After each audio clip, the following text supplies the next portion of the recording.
Hello everyone, my name is Akanksha and ये video है introductory video है। इसमें आप लोग देखोगे हम लोग स्केलेटल मसल के बारे में पढ़ेंगे, उसके स्ट्रक्चर को डिटेल में डिस्कस करेंगे। स्ट्रक्चर ज़्यादा इम्पोर्टेंट स्केलेटल मसल का ही होता है। यूनिवर्सिटी एग्ज़ाम में भी जनरली उसी के बारे में पूछा जाता है। ओके, आने वाले लेक्चर्स में हम लोग कार्डियक मसल और स्मूथ मसल के बारे में भी थोड़ी सी बातें करेंगे, बट मोस्ट इम्पॉर्टेंट टॉपिक है skeletal muscle. Okay, so start करते हैं। मसल क्या होता है? देखो, जैसे बॉडी का पार्ट है, मसल्स 40-50% बॉडी का पार्ट बनाता है, ठीक है। लोकोमोशन में हेल्प करता है। देन अगर हम स्मूथ मसल की बात करें तो वो ब्लड वेसल्स में प्रेजेंट होती है। कार्डियक मसल है, हार्ट में प्रेजेंट होता है, ठीक है। तो मसल फाइबर से बने होते हैं जो कलेक्टिवली काम करते हैं। 3 तरह का होता है muscle: skeletal muscle, cardiac muscle और स्मूथ मसल। ओके, तो आज हम लोग स्केलेटल मसल के बारे में डिस्कस करते हैं। तो स्केलेटल मसल को स्ट्रिएटेड या वॉलेंटरी या स्ट्रिप्ड मसल भी कहते हैं। स्ट्रिएटेड मसल क्यों कहते हैं? क्योंकि जब उसको माइक्रोस्कोप के अंदर देखा जाता है तो उसमें एक रेगुलर पैटर्न दिखाई देता है जो कि स्ट्राइप लाइक इमेज शो करता है। इस वजह से स्ट्रिएटेड कहते हैं। एंड देन ऑब्वियसली स्ट्रिप्ड भी इसी वजह से कहते हैं। अटैच होता है स्केलेटन से, इसलिए हम लोग उसको स्केलेटल मसल कहते हैं। वॉलेंट्री मसल है स्केलेटन मसल। वॉलेंट्री मसल क्यों है? क्योंकि ये हमारे कॉन्शियस कंट्रोल के अंडर कंट्रोल होता है, मतलब कॉन्शियस कंट्रोल के अंडर आता है। जैसे कि अभी मैंने पेन पकड़ा है और मैं कुछ लिखूँगी तो ये मैं अपने कॉन्शियसनेस के साथ कर रही हूँ और इसमें मेरा स्केलेटन मसल हेल्प कर रहा है। ओके, देन ऑब्वियस इसमें आप कंपोजिशन बहुत इम्पोर्टेंट नहीं है, बट देख लेते हैं। आप लोग अगर देखे होगा, किसी ने कभी फास्ट रखा होगा, व्रत किया होगा जिसमें कम पानी पिया होगा। अगर कोई फास्ट होता है ना जिसमें पानी नहीं पीता, तो उस टाइम पे क्या होता है, आपके पैरों में झिनझिनी होने लगती है, लगता है कि हाथ पैर में जान ही नहीं है। क्यों होता है? वाटर की कमी की वजह से। क्योंकि जो हमारा स्केलेटल मसल है वो 75% वाटर का बना है। तो अगर पानी की कमी होती है तो हमें वीकनेस फील होती है, ठीक है। देन 20% इसमें कॉन्ट्रैक्टाइल प्रोटीन होता है, जो एक्टिन मायोसिन ये दोनों प्रोटीन्स होते हैं, वो 20% कंपोज करते हैं। 5% ग्लाइकोजन, आयंस और एंजाइम मिला के। क्लियर? मसल्स जो होता है वो मसल फाइबर से बना होता है, जिसको हम लोग फैसिक्यूलस कहते हैं। फैसिक्यूलस बहुत सारे फैसिक्यूलाई से मिलके बना होता है, ठीक है। मसल फाइबर जो है वो सराउंडेड होता है कनेक्टिव टिश्यू से। उस कनेक्टिव टिश्यू को हम लोग क्या कहते हैं? एंडोमाइसियम कहते हैं, ठीक है। तो मसल फाइबर किससे कवर होता है? एक कनेक्टिव टिश्यू। ऑब्वियसली इसे ब्लड सप्लाई की ज़रूरत होगी, तो कनेक्टिव टिश्यू से सराउंडेड होता है, उसे हम लोग कहते हैं एंडोमाइसियम। और ये तो मसल फाइबर हुआ। जो फैसिक्यूली है वो किससे कनेक्टेड कवर्ड होता है? वो भी कनेक्टिव टिश्यू से कवर्ड होता है, उसे हम लोग कहते हैं पेरीमाइसियम, ठीक है। आप यहाँ देखो, अगर ये मसल फाइबर है तो इसमें बहुत सारे क्या होंगे? फैसिक्यूलस होंगे, है ना। यही हमने पढ़ा। तो ये जो मसल फाइबर है, सब ये क्या है? मसल फाइबर है। तो ये मसल फाइबर जो कनेक्टिव टिश्यू से कवर्ड है उसे हम लोग क्या कह रहे हैं? एंडोमाइसियम, ठीक है। इसे हमने कहा एंडोमाइसियम। और ये हमारा क्या है? ये है हमारा फैसिक्यूली। ये फैसिक्यूली भी जिस कनेक्टिव टिश्यू से कवर्ड है उसे हमने क्या कहा? पेरीमाइसियम कहा। क्लियर है? आपको समझ आया कि ये बड़ा वाला सर्कल क्या है? हमारा मसल फाइबर। मसल फाइबर के अंदर बहुत सारे पतले पतले क्या होते हैं? फैसिक्यूली होते हैं। मसल फाइबर कवर्ड होता है एंडोमाइसियम से और फैसिक्यूली कवर्ड होता है पेरीमाइसियम से। मसल्स, इंटायर मसल जो है वो एक दूसरे के साथ बाउंडेड होता है, उसे हम क्या कहते हैं? एपीमाइसियम कहते हैं। देन अगर आप, ये वाला वर्ड बहुत इंपॉर्टेंट है, अगर आपको कहा जाएगा कि अच्छा स्केलेटन से मसल तो जुड़ा हुआ होता है, कैसे जुड़ा हुआ होता है? तो ये बहुत सारा जो मसल फाइबर है, ये तो एक मसल फाइबर हुआ, ऐसे ही बहुत सारे मसल फाइबर होंगे। और ये सारे मसल फाइबर किससे कवर्ड है? ये सारे मसल फाइबर कवर्ड है एपीमाइसियम से, ठीक है। ये सारे मसल फाइबर एपीमाइसियम से कवर्ड है। और ये मान लो यहाँ पे हमारा स्केलेटन है, बोन है, उससे क्या होता है, हमने पढ़ा ना, टेंडन्स जुड़े होते हैं मसल से, तो वो किससे जुड़ा होगा, जो सबसे आउटर लेयर है, आउटर लेयर कौन है, एपिमाइसियम है। क्लियर? तो यहाँ तक समझ आया। देन टेंडन जो है वो एपिमाइसियम से कनेक्टेड होता है। ओके, सो एक चीज़ और छोटा सा है, blood vessels along the connective tissue run करता है, जो कि मसल सेल्स को न्यूट्रिशन प्रोवाइड कराता है। और एक मायोफाइब्रिल, ये जो एक मायोफाइब्रिल है, ये वाला एक मायोफाइब्रिल का डायमीटर होता है 15 माइक्रोमीटर, सॉरी 15 माइक्रोन, हाँ, मीटर। ओके, सो नेक्स्ट हम लोग इसके डिटेल्ड स्ट्रक्चर पे चलते हैं।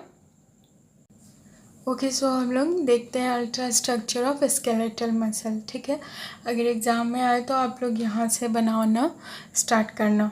ओके, तो अगर हम लोग जब इलेक्ट्रॉन माइक्रोस्कोप में देखते हैं तो हमें ये वाला डायग्राम दिखाई देता है। जनरली ये जो है एक मायोफाइब्रिल का स्ट्रक्चर है, जिसमें आपको दो बैंड नज़र आ रहे हैं, A band, I band, H zone और जेड लाइन। ठीक, ये जो रेड वाला लाइन है वो एक्टिन प्रोटीन का बना होता है, जिसे हम एफ एक्टिन कहते हैं। जब एक्टिन पॉलीमराइज हो जाता है तो फिलामेंट के फॉर्म में कन्वर्ट हो जाता है, इसलिए हम उसे एफ एक्टिन कहते हैं। नेक्स्ट, ये जो ब्लू कलर का है, ये वाला, ये वाला, ये वाला, ये क्या है, ये मायोसिन है। ठीक है, जब हम इसे जूम करेंगे, दो जेड लाइन के बीच वाले पार्ट को हम कहते हैं सार्कोमेर, और सार्कोमेर क्या है, फंक्शनल यूनिट है मसल्स का, या हम कहें तो मायोफाइब्रिल का। ठीक है, अब सार्कोमेर को जब जूम करते हैं तो हमें ये स्ट्रक्चर नज़र आता है, ये बहुत इंपॉर्टेंट स्ट्रक्चर है, आई होप दिख रहा होगा। हाँ, ये स्ट्रक्चर जो है वो बहुत इंपॉर्टेंट है। दो जेड लाइन, ये वाला जेड लाइन को जेड लाइन क्यों कहते हैं, क्योंकि ये जिगजैग मैनर में होता है, इसलिए इसे हम जेड लाइन कहते हैं। क्लियर? तो दो जेड लाइन के बीच में आपको क्या नज़र आ रहा है, आपको नज़र आ रहा है ए बैंड और आई बैंड। आई बैंड वो वाला पार्ट होता है जहाँ पे केवल एक्टिन फिलामेंट प्रेजेंट होते हैं। ठीक है, ए बैंड वो पार्ट होता है जहाँ एक्टिन फिलामेंट भी होता है और मायोसिन फिलामेंट भी होता है। ठीक, ए बैंड में आपको एकदम सेंटर में नज़र आएगा एम लाइन, इसे मीडियन लाइन कहते हैं। ठीक है, देन वो वाला पार्ट जहाँ पे केवल और केवल मायोसिन है, सॉरी, केवल और केवल मायोसिन है, उस पार्ट को हम लोग क्या कहते हैं, देखो ये केवल मायोसिन है, यहाँ भी केवल मायोसिन है, उस पार्ट को हम कहते हैं एच जोन। ठीक, इतना क्लियर है? अभी ये क्या है, क्रॉस ब्रिज, ये हम लोग आगे जब मायोसिन का स्ट्रक्चर देखेंगे तो उसमें डिस्कस करेंगे। मायोसिन में हेड प्रेजेंट होता है, वही क्या करता है, ट्रेल करता है, एक्टिन फिलामेंट को अपने ऊपर ट्रेल करवाता है, ट्रेल जैसे पटरी पर रेलगाड़ी जाती है ना, वैसे ही तो ट्रेल करवाता है। तो ये क्या होगा, जब ऐसे शॉर्टन होगा, ये वाला चीज़ शॉर्टन होगा तो मसल कॉन्ट्रैक्ट करेगा, और जब ये अपने पोजीशन में आ जाएगा तो मसल रिलैक्स करेगा। ओके, बस इसी चीज़ को थोड़ा सा हम यहाँ डिस्कस कर लेते हैं।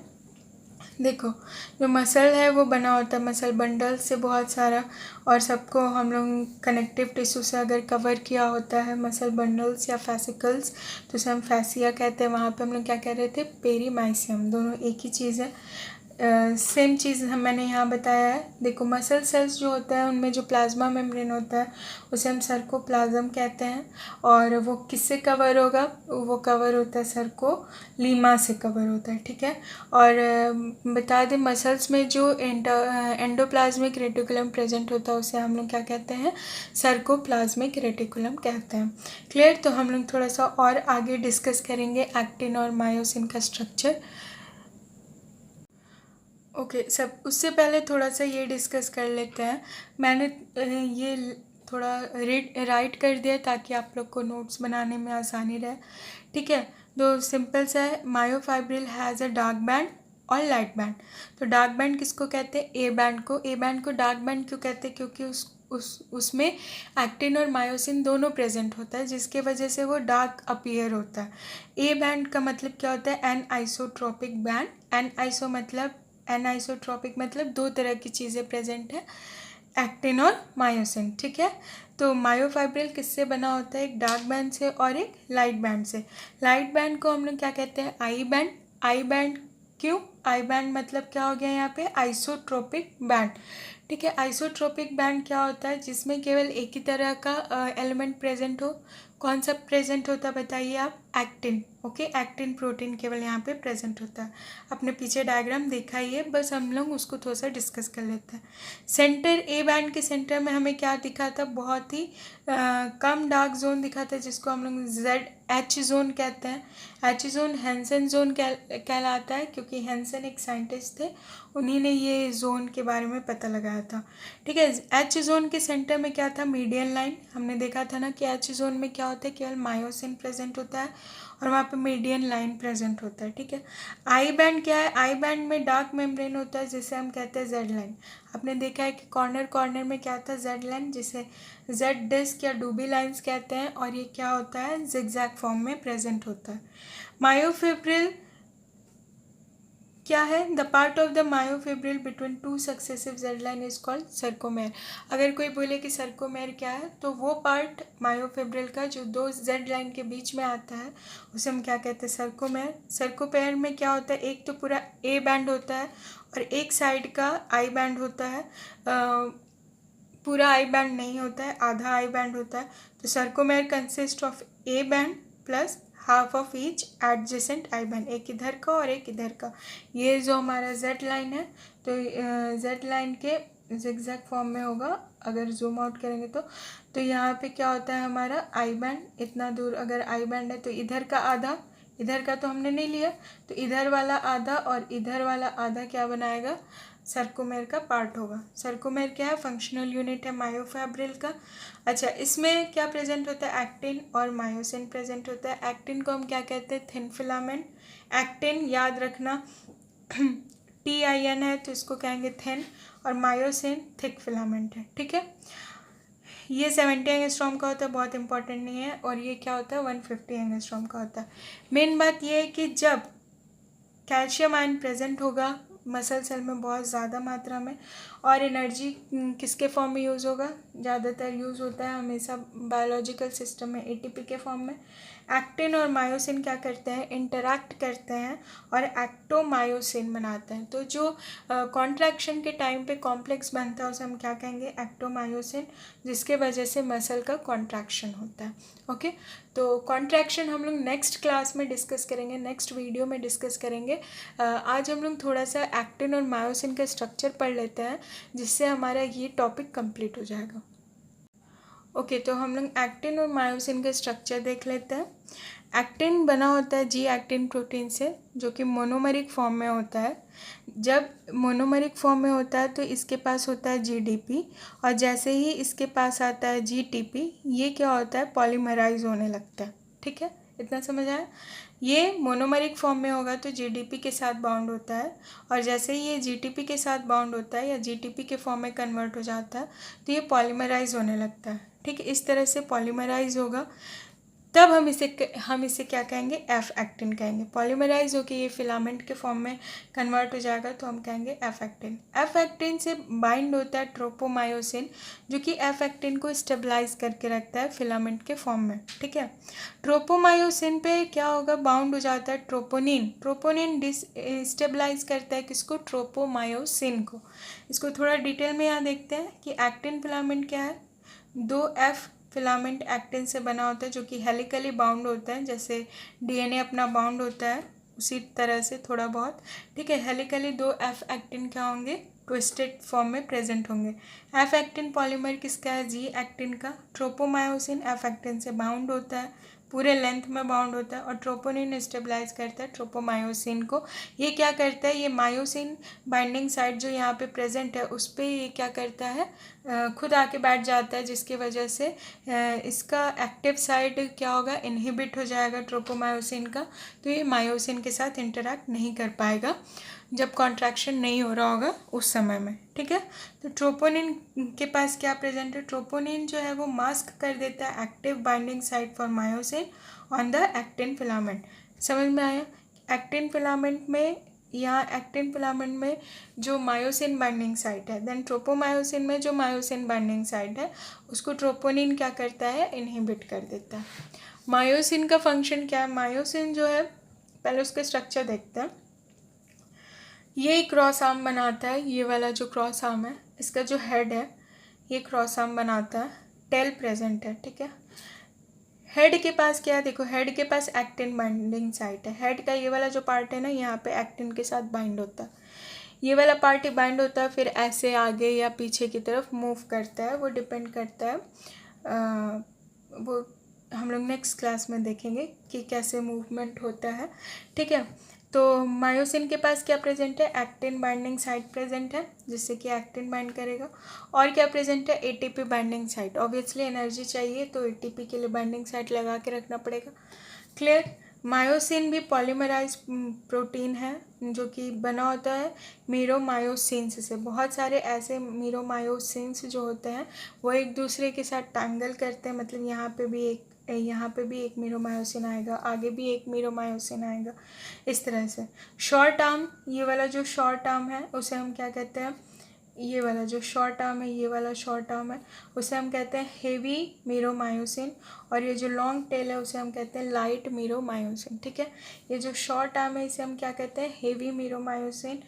इसमें भी कन्फ्यूज़न होता है बहुत लोगों को। और ये जो लॉन्ग आर्म है या टेल कह सकते हो, इसको हम लोग क्या कहते हैं, लाइट मीरोमायोसिन। क्लियर। अभी क्या है, ग्लोब्यूलर हेड प्रेजेंट है जिसमें active ATPase enzyme. ATPase enzyme present होने का क्या मतलब है, एटीपीएज क्या करता है, एटीपी का हाइड्रोलाइसिस करवाता है। तो एटीपी हाइड्रोलाइज होगा तो एडीपी में कन्वर्ट होगा, तभी तो एनर्जी मिलेगी। तो ये जो ग्लोब्यूलर हेड है वहाँ पे क्या प्रेजेंट होते हैं, एटीपीएज एंजाइम प्रेजेंट होते हैं जो बाउंडेड एटीपी को हाइड्रोलाइज करता है, ठीक है। Obviously ATP binding site present होगा और एक्टिन बाइंडिंग साइट प्रेजेंट होगा, ठीक है। The head and short arm project toward at regular distance and angle and form cross arm. आपने देखा था ना, ये क्या था हमारा एक्टिन। और अगर हम कहें कि ये अगर मायोसिन है तो मायोसिन का ये वाला जो टेल है ये टेल है, और बीच बीच में क्या है, ये इसका हेड है ना। तो ये क्या बनाता है, क्रॉस आर्म बनाता है इस तरह से। इसको हम लोग क्या कहते हैं, क्रॉस आर्म। तो ये क्या है हमारा, एक हम कहेंगे मीरोमायोसिन और बहुत सारा इस तरह से होगा तो क्या कहेंगे, मायोसिन। तो ये अगर एक्टिन पीछे जा रहा है तो मायोसिन कहाँ जा रहा है, मायोसिन वहीं रहेगा, एक्टिन को पीछे की तरफ ट्रेल करेगा। तो इधर से भी अगर ट्रेल हो रहा है, इधर से भी ट्रेल हो रहा है तो क्या होगा, कॉन्ट्रैक्शन। और अगर वापस आ गया तो क्या होगा, मतलब नॉर्मल पोजीशन में आ गया तो क्या होगा, रिलैक्सेशन। ओके। तो आज के क्लास में हम लोग इतना ही रखते हैं आज के वीडियो में। नेक्स्ट वीडियो में हम लोग डिटेल में मसल कॉन्ट्रैक्शन देखेंगे मैकेनिज़्म के साथ। देन हम लोग क्रॉस ब्रिज साइकिल डिस्कस करेंगे। सो मॉलिक्यूलर और फिजिकल मैकेनिज़्म क्या है मसल कॉन्ट्रैक्शन का, वो हम लोग नेक्स्ट वीडियो में देखेंगे। अगर आपको ये वीडियो लेक्चर समझ में आया हो तो लाइक करना और शेयर करना फ्रेंड्स के साथ। और अगर कोई डाउट हो तो प्लीज़ कमेंट में बताना। Thank you.